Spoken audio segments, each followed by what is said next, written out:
Dim the lights, grab a snack, and try to relax. But don't say I didn't warn you. You ever get that feeling something found you before you found it? It started on a Sunday afternoon. My name's Evan, 21, part-time mechanic, full-time drifter. I don't like people, but I do like the quiet of the Appalachians, especially the old woods behind my aunt's abandoned cabin. They say the forest has veins, and I believe it now. That afternoon, I wandered off the usual trail, cutting deeper than I ever had before. The trees were off, too still, too symmetrical. Birds were silent. And then, like the trees parted from me, I found a clearing that wasn't on any map. And in the middle of that clearing, half buried in moss and dirt, was a black leather book. It looked wrong. Like it didn't belong in this time. No title. No lock. No markings, except one. Do not open unless you want to know. Naturally, I opened it. First page, blank. But as I flipped to the second, my name was scribbled in red ink, like it was still wet. Evan Wallace will find this book at 3:47 p.m. He will ignore the warning. He will take it home. And then, he will dream of the ash tree. I glanced at my phone. 3:47 p.m. I laughed. Nervously. Closed the book. Shoved it in my backpack and left. I didn't sleep that night. Because the second I closed my eyes, I dreamed of an ash tree. Split down the middle. And something inside it watching me that I woke up gasping, heart racing, shirt soaked in sweat. The dream of the ash tree wasn't just a dream. I could smell the wood smoke, feel the bark under my fingers, and hear that, breathing from inside the split trunk. I thought it was over, just a creepy dream and a weird book. But when I checked the book again that morning, something new had appeared. More writing. Evan will wake at 7:06 a.m., sweating. He will read this sentence and feel watched. Then he will hear 3 knocks at his front door. He will not answer. Good. And before I could even curse out loud. Knock. Knock. Knock. I nearly dropped the damn book. I tiptoed to the door, peeking through the side curtain. Nothing. Just my porch. Empty. But I could feel it. Something was on the other side. I didn't open it. I backed away slowly. That's when I noticed the book was bleeding. Thin lines of ink-red liquid ran from the edges, staining my hands, dripping onto the floor like blood from a fresh cut. And on the next page, a fresh message bled in, letter by letter. Good choice, Evan. Not everyone listens. The book knew. Not just what I did, but what I almost did. I didn't know whether to burn it or bury it. But before I could decide, a new entry started writing itself. This time slower. Deliberate. Tonight, Evan will return to the ash tree. He must. Or it will come to him. The word "it" began to smear, like it struggled to stay on the page. I should have run. Should have left the book right there on my floor. But I didn't. Because some sick part of me wanted to know what was in that tree. I waited until dusk, because the book didn't say what would happen if I went during daylight. The woods looked different at night. The trail seemed longer. More twisted. As if the trees didn't want me back. Or maybe they did, and that was the problem. When I reached the clearing again, the temperature dropped. I swear I saw my breath. Middle of July. No wind. Just cold, heavy silence. And in the center stood the ash tree from my dream, its trunk split wide open, like a wound. There was something, inside. A pulsing, dark void like the world forgot how to fill it. I moved closer, flashlight trembling in my hand. That's when I saw it, fingernails. Long, filthy, scratched into the inside of the trunk. As if someone, or something, had been trying to crawl out. My head throbbed. A sharp, sudden pain, like something was clawing the inside of my skull. I dropped to my knees. Then I heard a voice, not aloud, but inside my head. You opened it. You read the first lines. Now finish the story. I scrambled back, slipped on. Wet moss. That's when I saw my name carved into the bark. Fresh. Deep. And under it, another. Maria Wallace. My sister. Dead. 3 years now. She'd vanished hiking in the very same woods. That name, it couldn't be coincidence. The tree whispered again. She read the book too. And I knew. She never disappeared. She was taken. The book hadn't just found me. It had found her first. And she had written the ending that I ran home. I don't remember how I got there. My legs carried me, but my mind stayed in that clearing, stayed stuck on that name burned into the tree. Maria Wallace. She was 17 when she vanished on a solo hike. The town blamed animals. I blamed the terrain. My parents, they just broke. I'd buried it. Or tried to. Now I knew the truth. When I got home, I tore open the book.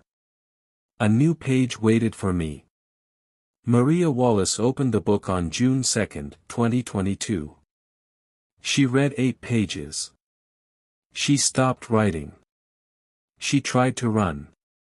The woods do not forgive unfinished stories. I turned the next page. There was a different handwriting now, smaller, slanted. Familiar.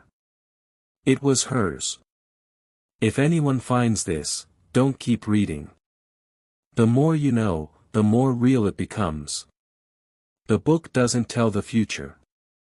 It creates it. If you've seen the tree, it already knows your name. I'm still alive. Somewhere in here. But not for long. Finish it. The rest of the page was torn, soaked in something reddish-brown. It wasn't ink. And at the bottom, newly appearing as I stared at it, the book wrote. Tonight, Evan will dream again. But this time, she will speak to him. I slammed it shut. Did I believe she was still alive? I wanted to. That night, I didn't sleep, I passed out. Like something pulled me under. And when I opened my eyes, I was back in the clearing. But this time, the ash tree was closed.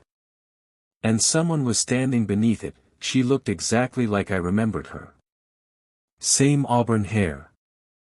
Same eyes too big for her face.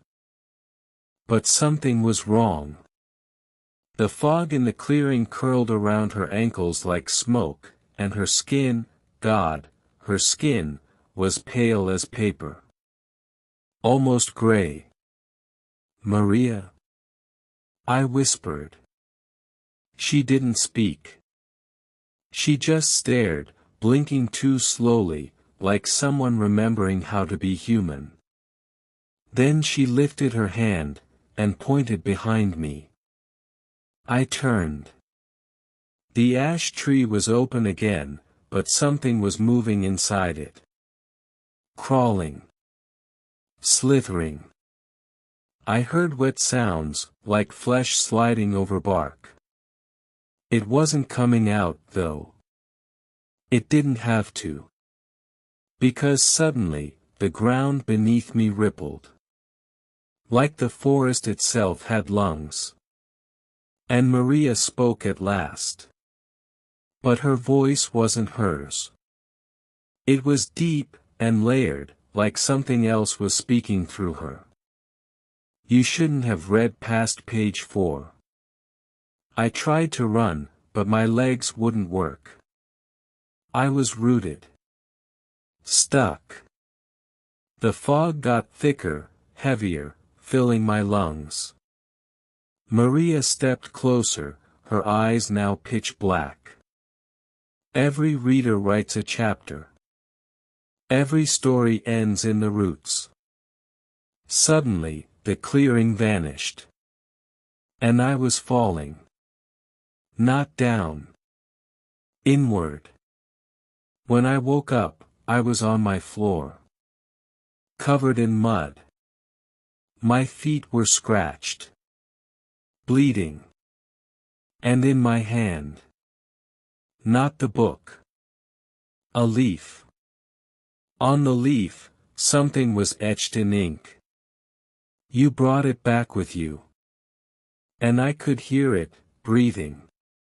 Inside the walls, the moment I saw the leaf, the air in my room changed. It wasn't just cold, it was wrong. The kind of cold that comes with breath on the back of your neck when you're alone. The kind that doesn't go away, even when you pull every blanket over your head. I stood up slowly, the leaf still clutched in my fingers. My room was exactly how I'd left it, except the window. It was open. I never leave it open. Outside, the woods swayed gently, like they were breathing. Watching. But what made me freeze was what stood just beneath the trees.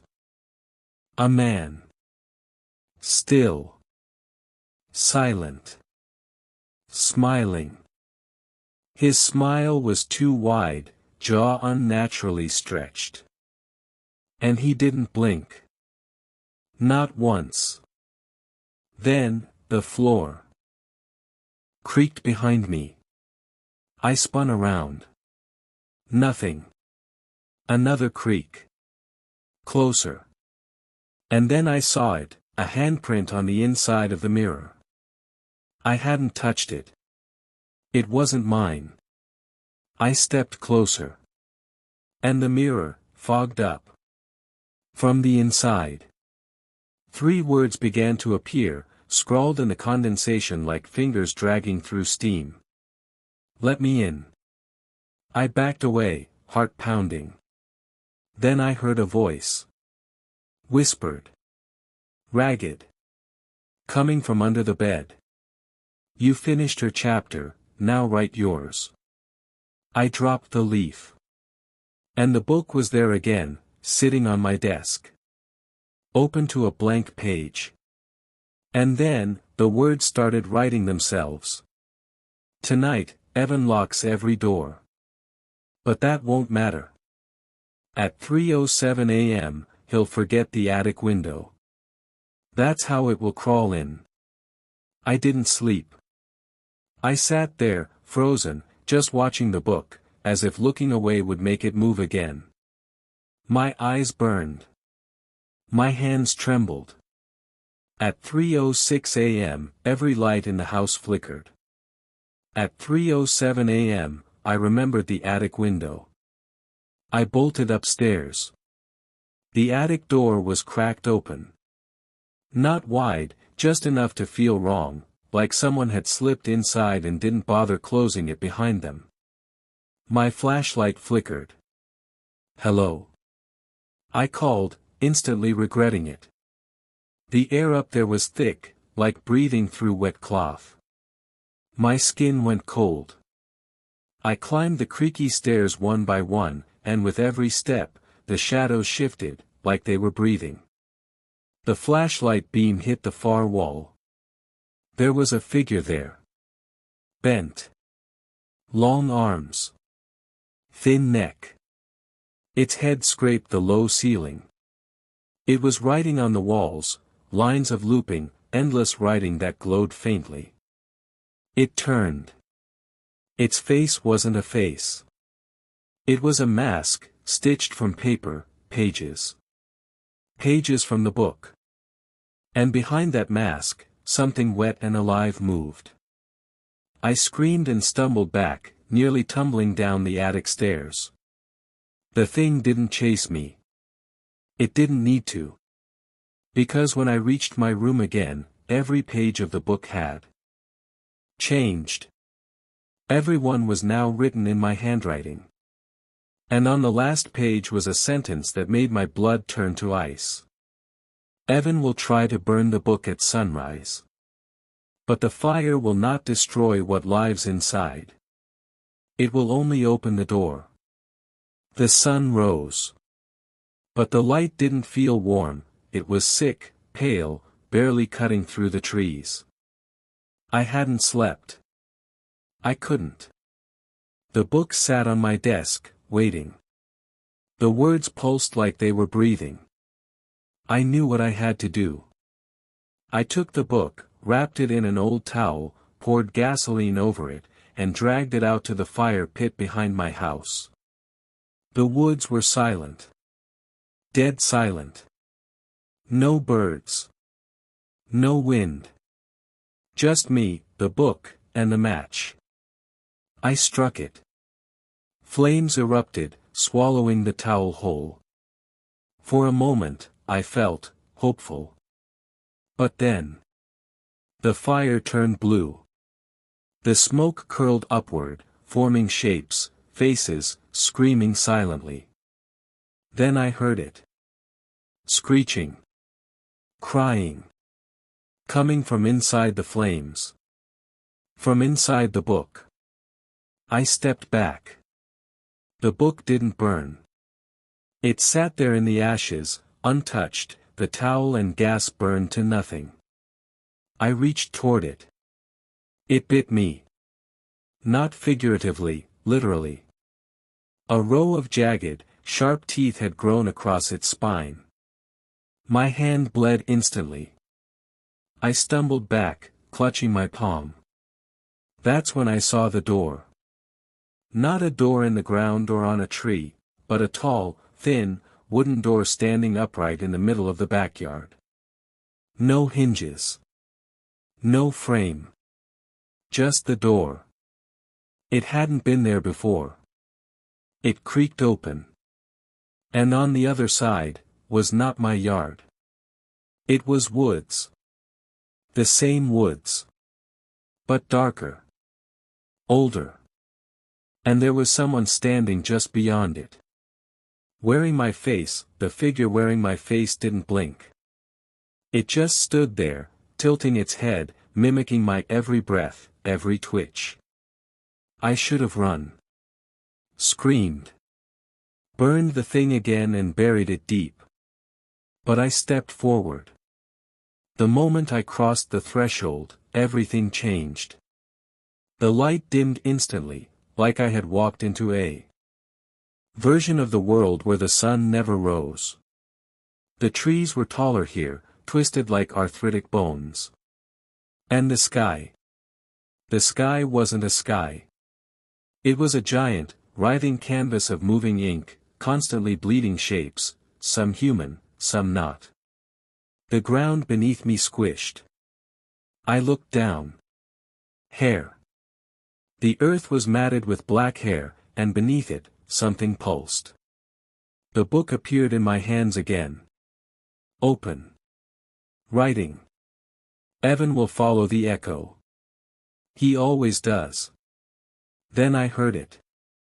A soft sobbing. Familiar. My sister's voice. I hadn't seen Claire since she disappeared in these woods 2 years ago. Claire. I called. The sobbing grew louder. I ran. Branches whipped me, some grabbing, some whispering. I don't know how long I ran, but the trees eventually cleared. And there she was. Claire. Or something wearing her. She turned to me, her mouth trembling. You shouldn't be here, she said. You weren't supposed to find it. Find what? I whispered. Behind her, the ground split open. A hand, my hand, reached out, clutching the book, its skin blackened, its veins pulsing. And from the pit came a sound that has haunted me ever since. My voice, screaming for help. I wasn't Evan anymore. Not entirely that I froze. My own voice echoed from the pit, screaming, crying, pleading. The hand, the blackened version of my hand, clawed at the edge of the dirt like it was dragging itself out of its own grave. Claire backed away. You have to go, Evan. You have to run before it writes the end. But it was too late. The book flapped open in my arms, violently now, like a bird trapped in a cage. Pages flew, blank ones at first, until they stopped on the last one. Words formed in jagged strokes, darker than ink, thicker than blood. Evan must take the place of the last reader. The book chooses its next author. I looked at Claire. Her eyes weren't her own anymore. They were empty, like dried wells. She whispered, I tried to burn it too. Her skin began to peel, like paper curling in fire. Her body convulsed as pages burst from her chest, her arms, her mouth. She screamed, not in pain, but in a way that sounded relieved. And then, she vanished into ash. I turned. The forest was alive now, watching me. The trees bent closer. The sky bled faster. The ground opened wider, and from it I emerged again. That thing with my face. Grinning now. Holding a new book. Not the one I found. A new one. Blank. And it handed it to me. The moment I touched it, I understood. I was the next author. The last one before me had written my fate, and now I had to write the next. I begged it to let me go. I begged it to give me a way out. And it did. It gave me a pen. And one page. Just one. So I wrote this story. You've been reading it. Which means. You're next. I wrote the last line. You're next. Then the pen stopped working. No ink. No pressure. Just, dead in my hand. I stood alone in that cursed world, no Claire, no book wraith, no forest shifting around me. Just a hollow silence and the empty echo of what I'd become. The new book pulsed in my hands. Blank. Hungry. Waiting. I flipped through it. First page, my name, scratched in with the same thick, bleeding ink. Second page, yours. Yes, your real name, somehow already there. I don't know how the book knew you. But it did. Then came the third page, and this one started writing itself again. The next reader lives far away. But the book is patient. It always finds them. My vision blurred. The forest began to spin. And I fell, straight through the pages. I fell through the book, literally, into a world made of parchment and ink. Everything here was flat, drawn in black strokes. The trees were paper silhouettes, the sky a blank sheet torn at the edges. Even I was changing. My arms looked sketched, lines instead of veins, shadows instead of muscle. I tried to scream, but no sound came. Just the scratch of a pen writing behind me. When I turned around, a figure sat at a desk. Its back was toward me, but its hand never stopped moving, writing with an old quill on a massive page. With every word, the world around me changed. Tilted. Twisted. Shadows turned into shapes. Shapes turned into creatures. One of them noticed me. It crawled toward me, dragging itself across the page, ripping the world behind it as it came. I ran. The landscape shifted like a book being flipped too fast, houses made of broken sentences, rivers flowing with ink. Pages tore open beneath my feet as I stumbled through a warped version of my town, every building labeled with things I'd never written. The room of regret. The door you never opened. The day you should have died. I found myself in front of a library. The sign above read, "Every end you could have had." And inside, I saw you. Sitting at a desk. Reading this story. You were sitting there, head tilted just slightly, reading. But it wasn't just you, there were hundreds of readers. All frozen in their chairs. All holding a version of the book. Each one titled differently. The story that should have ended. He was warned, but he read it anyway. They shouldn't have turned the page. Each title scratched in that same ink blood that lived on long after the writer died. And then, your head twitched. Not your whole body, just your head. Slowly. Jerkily. Turning toward me. But it wasn't your face anymore. Your eyes were blacked out, and your mouth was sewn shut with the red thread of regret. The book in your hand snapped shut with a sound that split the library apart. The walls groaned like old wood giving way. Pages flew from the shelves, screaming as they burned in midair. You, and the other readers, stood in unison, and you all pointed at me. A voice, one I knew, echoed from the rafters above. Now you've been read too, Evan.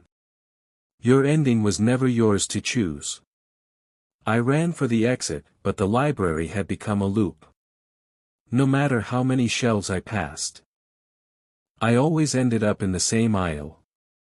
Row 13. Shelf 6. Book 1. My book. Bleeding again. And this time, the cover read, "The one who tried to escape." The book wouldn't stop bleeding. It poured from the spine, soaked the wooden floor beneath my feet, and spelled something in trembling cursive. Write, or be written. I don't know why, but I dropped to my knees and obeyed. There was a quill lying in the center of the ink pool. I picked it up, hands shaking, and opened the book to a blank page. The moment I touched the quill to the paper, the world around me paused. The screaming readers. The burning pages. Even the air, it hung still, like time had sucked the breath out of it. The page whispered back. Write the truth. So I wrote. About the man behind the gas station. About Claire. About the book finding you next. About the moment I realized I was never supposed to be the author, I was always just another character. And then I made a mistake. I paused. And the book took over again. It began writing on its own. My hands froze. The author hesitated. So the book punished him. I felt it in my chest first, a cold snap like my ribs had turned to ice. Then the ink began pouring from me. From my eyes, ears, mouth. The book fed on me like it had waited centuries for this moment. I screamed, but the sound turned to pages fluttering. And before I blacked out, I saw a new line appear. You're next, reader. I awoke in darkness, but not the kind you can close your eyes through. This was page darkness. I was inside the book. Every breath I took released little curls of smoke like ink from my lungs. I was no longer flesh. I was ink. My fingers left black smudges wherever they touched. My reflection in the mirrored page beside me was a smear of my former self, eyeless, boneless, nameless. And yet, I could still feel you watching. Not reading. Watching. From the other side of the page, faint ripples pulsed. Something was staring into the book. And suddenly, a voice whispered from the folds of the binding. The reader is almost ready. That's when I saw the outlines of a pen, huge, looming from the sky like a needle from the heavens. It hovered over the page I was trapped in. And it began to write your name. Letter by letter. I pounded on the page, screaming, "Stop. They didn't choose this. They didn't ask for this." But it didn't matter. Because the ink was dripping from the pen now. And as soon as the last letter of your name was finished, the book ripped open. And I was thrown out. Right back into the forest. Same twisted trees. Same broken sky. But something was horribly different. The book was gone. And in its place, was another you. Standing right in front of me. Smiling, the other you stood still at first. Head tilted. Eyes wide. Skin pale like it had never seen sunlight. But then, it grinned. Not a smile, a stretch. Like skin being pulled too tight over a mask. It spoke in a voice that wasn't your own. You turned the page too many times.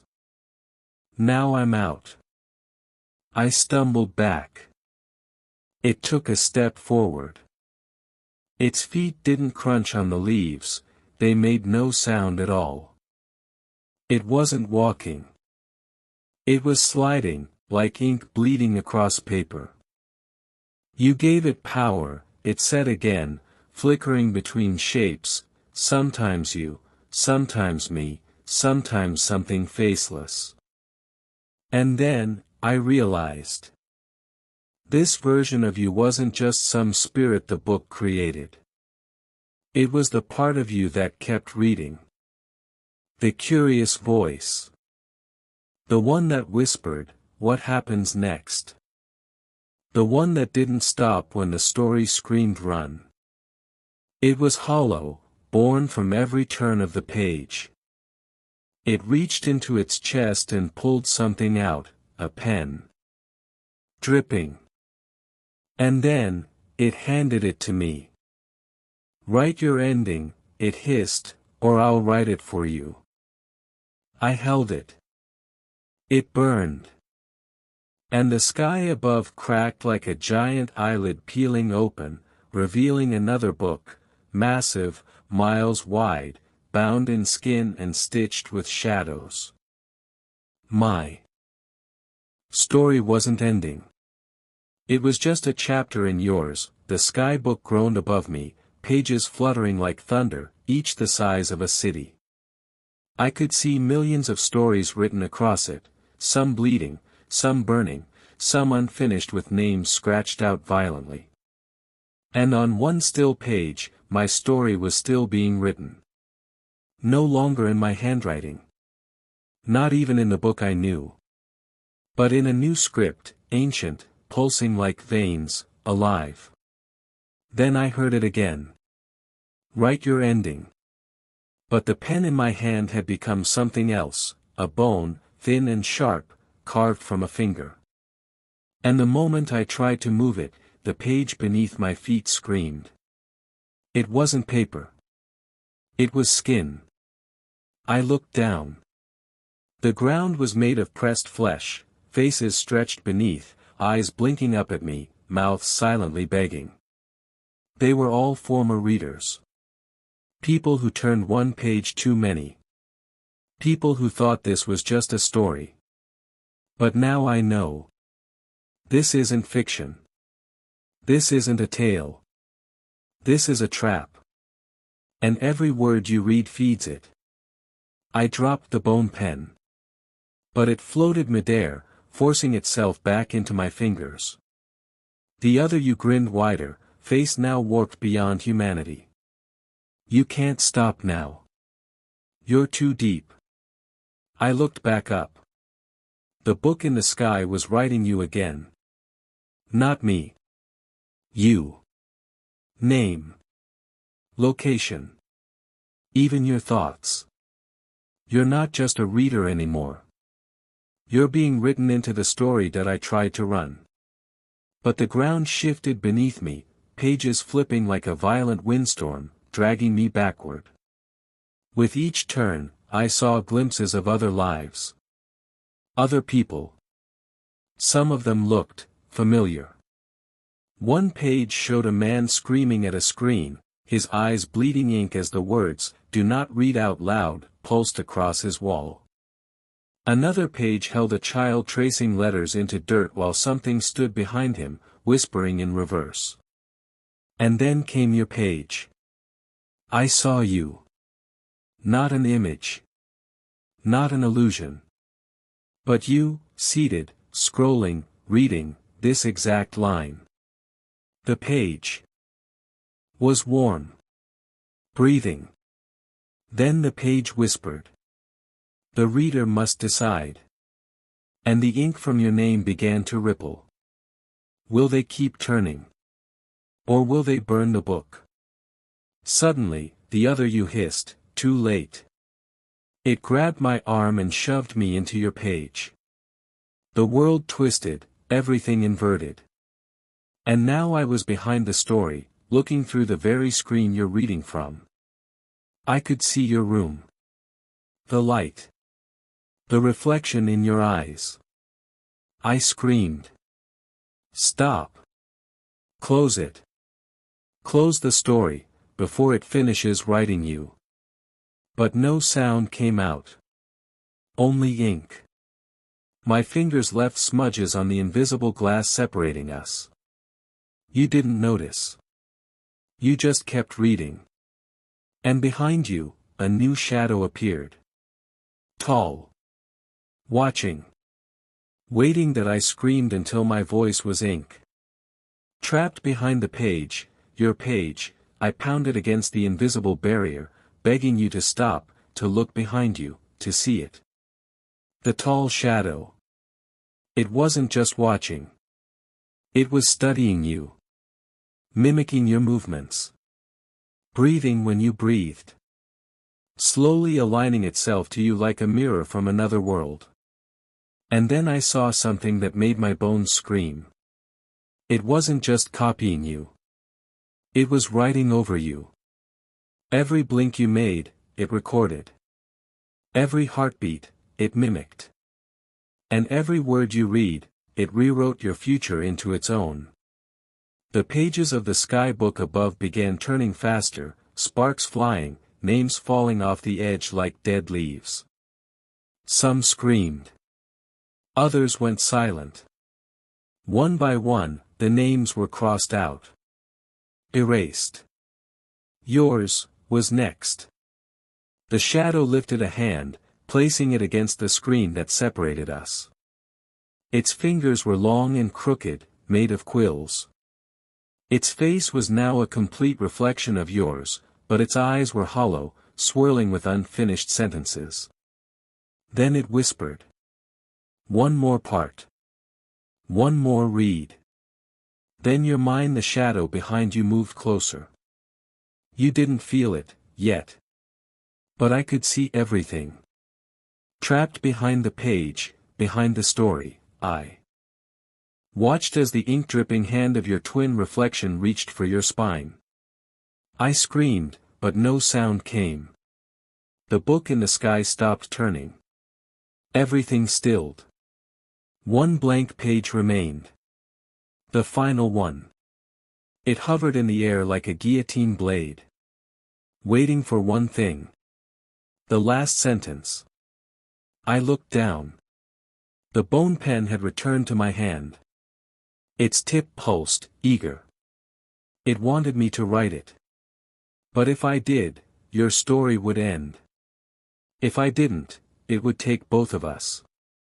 The other me, my reflection long devoured by the book, grinned in the shadows. There are no happy endings. Only endings. I hesitated. My hand trembled. But then, I remembered. I still had a choice. Instead of writing the final sentence, I stabbed the pen into the page. The book screamed. The entire sky ripped open, ink pouring like rain, blotting out the stars. The shadow behind you recoiled, shrieking like a dying storm. It wasn't dead. But it was wounded. The story didn't end. It was paused. Frozen. For now. But you need to know something. The book still exists. Somewhere in the woods. Somewhere near you. And it's looking for a new writer. A new reader brave, or foolish, enough to open it again. And if one day you hear pages turning in the dark, don't look. Don't read. Don't write. Or you'll find yourself back here. With me. Forever. Closed book. End of story.